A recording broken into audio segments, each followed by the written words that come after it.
พยากรณ์อากาศประจำวันที่ 4 เมษายน 2025 ความกดดันอากาศเย็นได้อ่อนกำลังลงปกคลุมอยู่ทั่วทุกภาคของประเทศลาวด้วยกำลังอ่อนสมทบกับกระแสลมตะวันตกพัดปกคลุมภาคเหนือและลมตะวันออกพัดปกคลุมภาคกลางและภาคใต้ซึ่งจะเฮ็ดให้อากาศร้อนหาร้อนเอาในระยะตอนบ่ายพอมีหมอกแห้งปกคลุมอยู่ทั่วไปและจะมีฝนตกในระดับคอยพอมีลมพัดแรงอยู่บางท้องถิ่นพยากรณ์อากาศแต่ 7 โมงของวันที่ 4 หา 7 โมงของวันที่ 5 เมษายน 2025 ภาคเหนือด้านตะวันออกอากาศเย็นหาหนาวเย็นในตอนเช้าและจะมีฝนตกในระดับคอยพอมีลมพัดแรงอยู่บางท้องถิ่นหรือเนื้อที่ปกคลุมของฝนเท่ากับ20%ส่วนห้อยของภาคอุณหภูมิระหว่าง 14-30 องศา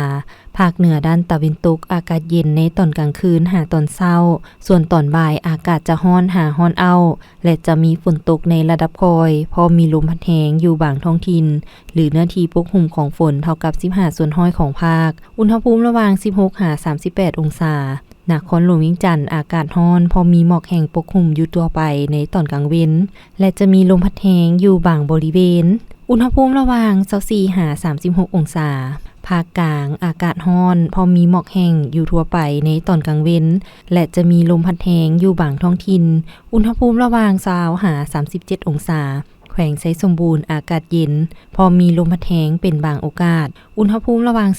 17-32 องศาภาคใต้อากาศร้อนหาร้อนเอาพอมีหมอกแห้งปกคลุมอยู่ทั่วไปในตอนกลางวันและจะมีลมพัดแรงอยู่บางท้องถิ่นอุณหภูมิระหว่าง 23-39 องศาสำหรับเขตภูเพียงบริเวณอากาศเย็นพอมีฝนตกในระดับคอยอยู่บางบริเวณและจะมีลมพัดแรงเป็นบางโอกาสหรือเนื้อที่ปกคลุมของฝนเท่ากับ10 ส่วนห้อยอุณหภูมิระหว่าง 16-30 องศา